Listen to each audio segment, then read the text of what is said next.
सारंगपूर जिल्ह्याच्या उन्हातानात तप्त होणाऱ्या मातीत वसलेलं एक छोटंसं गाव रामपूर. रस्त्यावर लाल माती, विहिरीच्या काठावर पाणी ओढणाऱ्या बायका, लहानग्यांचा हसण्याचा गजबजाट आणि कुठेतरी ढोल वाजत असल्याचा मंद आवाज. गावाचं जीवन जणू एका संगीतासारखं चालत होतं. या गावाच्या कडेकडेने वसलेल्या शेतीत झाडाच्या सावलीत एक साधीशी झोपडी होती आणि तिथे राहत होता शंकर, एक साधा पण कणखर शेतकरी.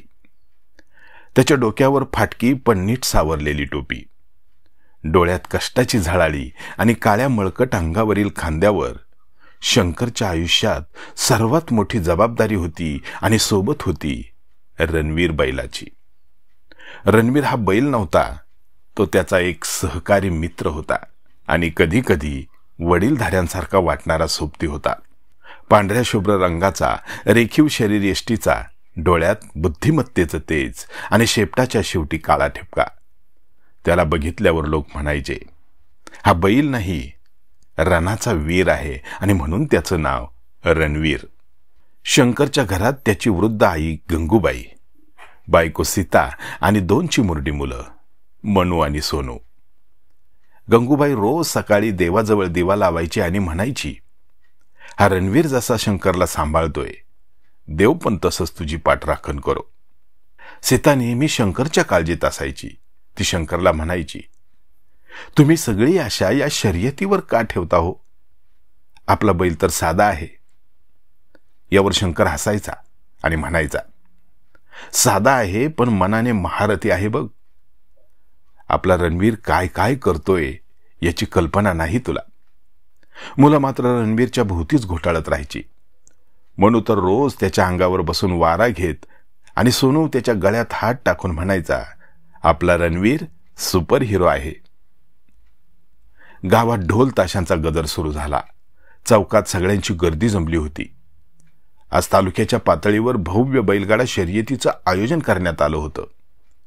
मुख्य आकर्षण होतं विजेत्याला नवीन ट्रॅक्टर आणि 25,000 रुपयांचं बक्षीस. शंकरच्या मनात वीज चमकली. हा आपल्या संधीचा क्षण आहे, रणवीरसह मैदानात उतरण्याचा. शंकरचा निर्णय ऐकून गावकरी चकित झाले. शंकर शहरातून मोठे शेतकरी येणार आहेत. त्यांच्या गाड्या म्हणजे रॉकेट सारख्या धावतात. तू आणि रणवीर? पण शंकर फक्त हसला. रणवीरच्या जे हृदयात आहे ते कुठल्याही पैशानं विकत घेता येणार नाही. माझा रणवीर खरा खेळाडू आहे. त्या दिवसापासून रणवीरचं रुटीन बदललं. सकाळी 4ला उठणं, हलकीशी धाव घेणं, मग पाणी पिणं, त्यानंतर गाडीचा सराव घेणं.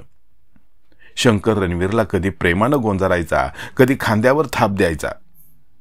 रणवीर एक शब्दही न बोलता त्याच्या नजरेतून सगळं समजायचा. रोजच्या सरावात रणवीरचं रूप बदलायला लागलं, जणू एखादा सैनिक रणभूमीसाठी सज्ज होतोय. त्याच्या धावण्यात झेप होती, त्याच्या नजरेमध्ये जिद्द होती आणि त्याच्या श्वासात लयबद्ध जोश होता. एकदा शंकरच्या बायकोने त्याला विचारलं, तुमचं इतकं प्रेम फळ देईल का हो? त्यावर शंकर तिला म्हणाला, हे बघ, प्रेमाला कधीच हरवता येत नाही. रणवीर ही माझी मेहनत आहे आणि मेहनत कधीही व्यर्थ जात नाही. अखेर बैलगाडा शर्यतीचा दिवस उजाडला. पहाटेपासून गावात चैतन्य भरलेलं, ढोल ताशांचा गजर, डेकोरेशनचे फडकते झेंडे आणि गावकऱ्यांची गर्दी. सगळं मैदान एका जत्रेसारखं सजलं होतं. तालुक्याच्या विविध भागातून बैलगाड्या दाखल होत्या. कोणी रेशमी वस्त्रात बैल सजवले होते, कोणी घंटा झुंबर लावले होते, काहींनी बैलांच्या शिंगांना रंगीत झेंडे सुद्धा बांधले होते. शंकर मात्र शांत होता. त्याने रणवीरला फारशी सजावट केली नव्हती. त्याच्या गळ्यात लावलेली पितळी घंटा आणि त्याच्या पाठीवर असलेला शंकरचा विश्वास. रणवीर फक्त डोळ्यातून बोलत होता. त्याचं लक्ष फक्त स्पर्धेवर होतं. तो युद्धासाठी सज्ज झाला होता. अरे हा आपला शंकर, बघा ना, रणवीर अजून तसाच साधा, काही शोभा नाही त्याला. अरे पण पाहिलं का त्याचं चालणं, जणू मैदान मोजून चालतोय. आजूबाजूच्या गावकऱ्यांमध्ये कुजबूज चालू होती. पण काही डोळ्यांना रणवीरमध्ये काहीतरी वेगळं जाणवत होतं, हिरोपणाचं तेज. अखेर मुख्य आयोजकांनी शंख फुंकला. सगळ्या बैलगाड्या तयार झाल्या. 3, 2, 1 चला. पहिल्या फेरीला सुरुवात झाली. रणवीर सुरुवातीला थोडा मागं होता. त्याच्या पुढे अब्दुलभाईची गाडी होती. त्या गाडीला डिझेल आणि पेट्रोल नावाचे बैल जोडलेले होते. त्या बैलांच्या पायात चपळाई होती, नजरेत गर्व होता. शंकरने रणवीरच्या मानेवरून हात फिरवला आणि हलकसं म्हणाला, थांबू नकोस रे राजा, तू जसा आहे तसाच धाव, आता आपली वेळ येईल. मालकाचे बोलणे ऐकून रणवीरच्या डोळ्यात एक वेगळीच चमक आली आणि त्याने आपली गती वाढवली, पण आपला संयम मात्र तसाच ठेवला होता. दुसऱ्या फेरीत रणवीरने गती वाढवायला सुरुवात केली. आता त्याच्या हालचालींमध्ये आत्मविश्वास होता. गावकऱ्यांच्या नजरा हळूहळू त्याच्यावर केंद्रित झाल्या होत्या. बघा बघा, रणवीरनं 2 गाड्यांना मागं टाकलं. हा बैल काहीतरी करणार बहुतेक. रणवीर गडगडाट करत पुढे सरकत होता. त्याच्या श्वासांची लय, पायाचा ठोका आणि गाडीचा भार सगळं काही एकसंध होतं. शंकरच्या चेहऱ्यावर आता हलकंसं हास्य आलं होतं, पण डोळ्यात कसली तरी चिंता होती. अखेरची फेरी सुरू झाली. आता फक्त 3 गाड्या शिल्लक होत्या. अब्दुलबाईंची गाडी, एका बड्या शेटची रंगीत गाडी आणि शंकरची साधी गाडी. गावकऱ्यांचा श्वास रोखला गेला. शर्यतीचं मैदान थोडंसं चढतं होतं. ते पार करणं म्हणजे खऱ्या ताकदीची कसोटी. शंकर हळूच म्हणाला, रणवीर, हे शेवटचं वळण, तो आता थांबायचं नाही. आणि जणू काही रणवीरला ते सगळं आधीच कळलं होतं. त्याने उडी घेतली. त्याच्या पायांचा आवाज, धुळीची वावटळ आणि प्रेक्षकांच्या डोळ्यातला थरार. रणवीरची झेप पुढं पडली. रणवीरच्या गाडीनं शेवटचा टप्पा पार केला आणि अख्खं मैदान उसळून उभं राहिलं. शंकर, शंकर, रणवीर राजा, रणवीर राजा.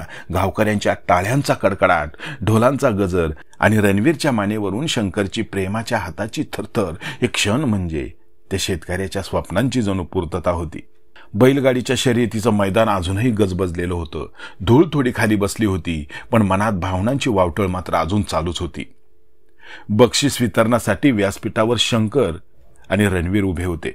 मुख्य पाहुणे पुढे आले आणि म्हणाले, आम्ही अनेक बैलगाड्या बघितल्या, सजावट पाहिली, त्यांचे स्पॉन्सर पाहिले, टाळ्यांचा गडगडाट ऐकला, पण रणवीर आणि शंकर यांनी दाखवलेली निष्ठा, मेहनत आणि संयम याला तोड नाही. हा विजय केवळ स्पर्धेचा नाही, तर मेहनतीच्या माणसाच्या आत्मविश्वासाचा विजय आहे. आणि मग रणवीरच्या गळ्यात टाकण्यात आली गोल्ड मेडलची माळ. शंकरच्या हाती नव्या ट्रॅक्टरची चावी आणि रोख रकमेचा चेक. पण त्याही आधी शंकरने रणवीरच्या गळ्याला मिठी मारली. एक अशी मिठी जिच्या आत वर्षानुवर्षाची मेहनत, उपासमार, आशा आणि शेवटी मिळालेलं समाधान होतं. शंकर गावात परतत असताना ज्यांनी त्याच्यावर विश्वास ठेवला नव्हता तेही आता रस्त्याच्या कडेला उभं राहून ओरडत होते, रणवीर राजा की जय, शंकरला सलाम.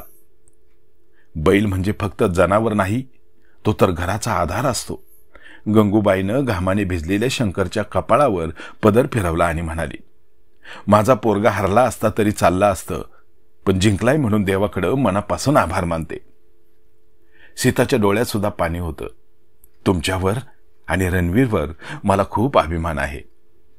मुलं तर रणवीर भोवती नाचतच होती.